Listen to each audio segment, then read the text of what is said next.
आप इस क्लास में सीखते हैं इंग्लिश के कठिन मीनिंग्स को पढ़ना, वो भी ट्रिक के साथ। और ट्रिक यहाँ पर कोड होते हैं। कोड की सहायता से आप अंग्रेजी को पढ़ना बहुत ही सरल तरीके से सीखते हैं। अगर आपने कोड के ऊपर काम कर लिया तो 100% आप इंग्लिश के कठिन से कठिन वर्ड्स को पढ़ भी पाएंगे और साथ ही साथ में उन स्पेलिंग्स को भी लिख पाएंगे। कोड होते हैं इंग्लिश में छोटे छोटे अक्षरों का समूह जो बार बार इंग्लिश के स्पेलिंग्स में रिपीट होता रहता है। तो इन कोड के ऊपर आपको काम करना है। तो चलिए स्टार्ट करते हैं आज की क्लास को। तो यहाँ पर जो पहला कोड है DGE, ये पहला कोड है हमारा। और इस DGE को साथ में पढ़ा जाता है ज, यानी कि मोस्टली जो किसी भी स्पेलिंग में DGE इस तरीके से आ जाता है, इसको आप ज पढ़ देंगे। तो चलिए पूरी स्पेलिंग को देख लेते हैं। यहाँ पर GRU को पढ़ा गया ग्र, ठीक है। GR को ग्र पढ़ा जाता है और यू का भी अ साउंड आता है, तो ये GRU बन गया ग्र। और DGE हमारा कोड है, इसको आपने पढ़ दिया ज। तो पूरी स्पेलिंग हमारी क्या बन गई? ग्र ज, ग्रज। ग्रज का हिंदी अर्थ होता है कोई रंजिश या दुश्मनी, उसको इंग्लिश में कहते हैं ग्रज। चलिए नेक्स्ट स्पेलिंग देख लेते हैं। यहाँ पर भी आप कोड देखेंगे तो CIOUS, इसको शस करके पढ़ेंगे। CIOUS को जो लास्ट में इसको शस करके पढ़ा जाएगा। और ए और यू जब साथ में आ जाता है इसको ऑ करके पढ़ा जाता है। तो चलिए पूरी स्पेलिंग देखें। शुरू में AU है, इसको पढ़ा ऑ, और एस लिखा हुआ है तो उसको स पढ़ेंगे, तो AUS, इसको ऑस करके पढ़ा जाएगा। ऑस, PI बन गया पी, ऑस पी। और CIOUS शस, शस। तो पूरी स्पेलिंग क्या बन जाती है? ऑस पी शस, ऑस्पिशस, ऑस्पिशस। ऑस्पिशस का हिंदी अर्थ होता है शुभ, कोई भी मांगलिक काम या शुभ जो रहता है उसको बोलते हैं ऑस्पिशस।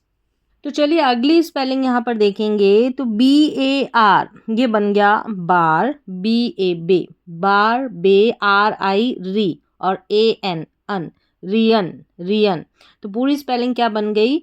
BAR बार, BA बे, RI री, AN अन, बारबेरियन, बारबेरियन। बारबेरियन का मतलब होता है असभ्य व्यक्ति, जो अशिष्ट हो, जो जंगली की जैसे व्यवहार करता हो, उसको कहेंगे बारबेरियन, बारबेरियन।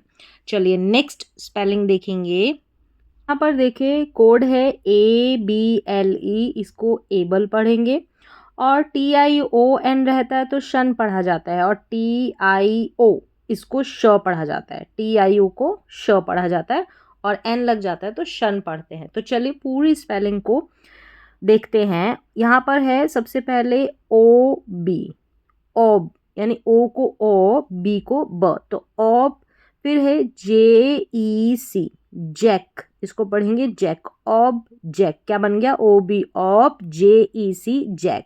फिर है TIO श, ऐसे पढ़ेंगे श इसको। फिर है NA ने, और BLE बल, नेबल। पूरा बन गया NABLE नेबल।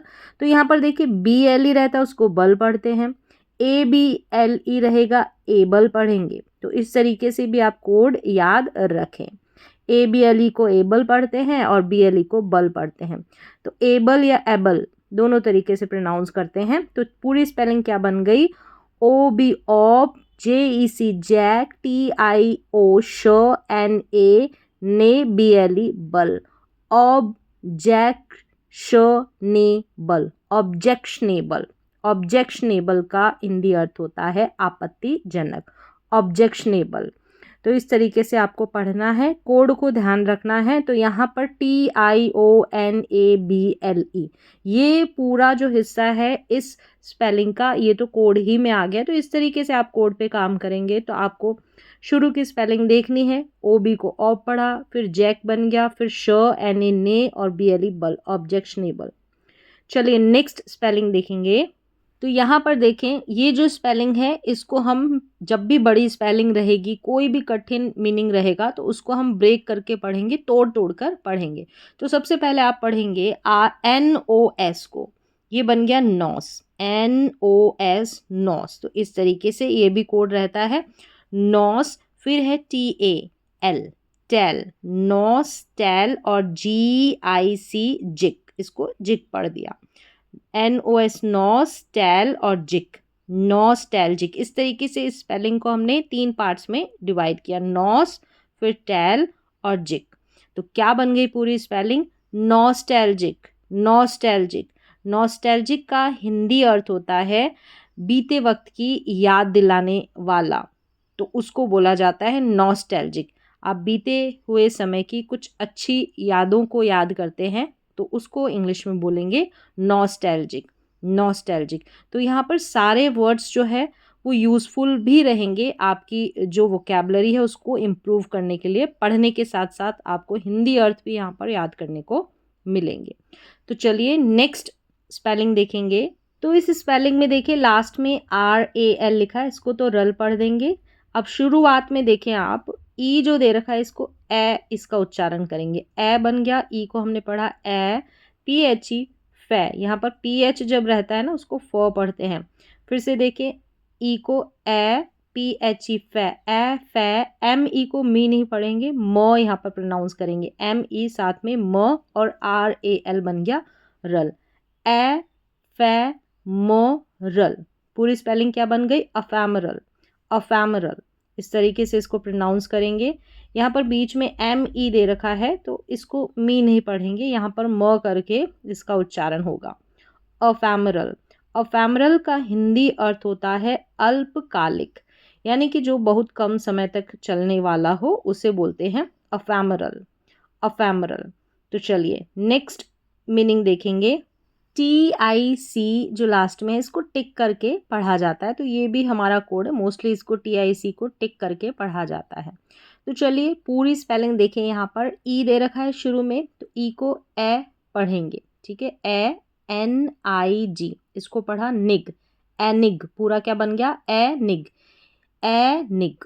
फिर है MA, में, और TIC टिक, एनिग मैटिक। क्या बन गया? एनिग, ANIG, एनिग, MA मैं, और TIC टिक, एनिग्मेटिक। एनिग्मेटिक का हिंदी अर्थ होता है जो रहस्यमय हो, मतलब हैरान करने वाला हो, उसे बोलते हैं एनिग्मेटिक, एनिग्मेटिक। नेक्स्ट मीनिंग देखते हैं। ये जो वर्ड है देखने को छोटा लग रहा है लेकिन ये बहुत ही यूज़फुल है। आप ऐसे वर्ड्स को याद करके अपनी वोकैबलरी, अपनी वर्ड मीनिंग को बूस्ट कर सकते हैं, अपनी वोकैबलरी को इम्प्रूव कर सकते हैं। तो यहाँ पर देखिए जब भी GE रहता है उसको ज करके पढ़ते हैं, इस तरीके से लास्ट में GE आपको मिलेगा। मोस्टली इसको हम ज पढ़ते हैं। तो देखिए शुरू में है CR को क्र पढ़ा, IN को इन पढ़ते हैं, तो CRIN क्या बन गया? क्रिन, क्रिन, और GE ज। तो पूरा वर्ड क्या बन गया हमारा? Cringe, cringe. क्रिंज का हिंदी अर्थ होता है शर्मिंदगी महसूस करना, तो उसे बोला जाएगा क्रिंज। चापलूसी करना, तो उसे भी बोला जाएगा क्रिंज। और डर से दुबकना, डर से दुबकना, तो उसे भी इंग्लिश में बोला जाएगा क्रिंज। चलिए नेक्स्ट मीनिंग देखेंगे। तो इस स्पेलिंग के देखो शुरू में APPRO दे रखा है, इसको अप्रो या एप्रो दोनों तरीके से आपको उच्चारण सुनाई देगा, अप्रो बोलें या एप्रो बोलें। तो देखें APPRO एप्रो, फिर है PRI को पढ़ा प्री, और ATE एट, ये हमारा कोड है। और शुरू में एप्रो बोलते हैं या अप्रो बोलें तो ये भी हमारा रिपीटेड कोड है, बार बार मोस्टली स्पेलिंग में आपको रिपीट होते हुए नज़र आ जाएगा। तो पूरी स्पेलिंग क्या बन जाती है? APPRO एप्रो, PRI प्री, और ATE एट, एप्रोप्रिएट या अप्रोप्रिएट, दोनों तरीके से प्रोनाउंसिएशन चलेगा, अप्रोप्रिएट या एप्रोप्रिएट। इसका हिंदी अर्थ होता है उपयुक्त, योग्य होना या ठीक होना, उचित होना, तो उसे बोला जाएगा अप्रोप्रिएट या एप्रोप्रिएट। चलिए नेक्स्ट स्पेलिंग देख लेते हैं। लास्ट में देखिए AULT, इसको ऑल्ट पढ़ेंगे, AULT को ऑल्ट। तो पूरी स्पेलिंग देखें, ए दे रखा है शुरू में, इसको अ पढ़ा, डबल एस को स पढ़ते हैं, साथ ही में पढ़ेंगे स, और फिर ऑल्ट। तो पूरी स्पेलिंग अ सॉल्ट, इस तरीके से प्रोनाउंस करेंगे, अ सॉल्ट, असॉल्ट। असॉल्ट का हिंदी अर्थ होता है हमला करना, प्रहार करना, या मारपीट करना, आक्रमण करना, तो उसे इंग्लिश में बोला जाएगा असॉल्ट। मतलब कि किसी व्यक्ति पर शारीरिक हमला करना या किसी पर हमला करते हैं, धमकी देते हैं, तो उसको बोला जाएगा असॉल्ट, असॉल्ट।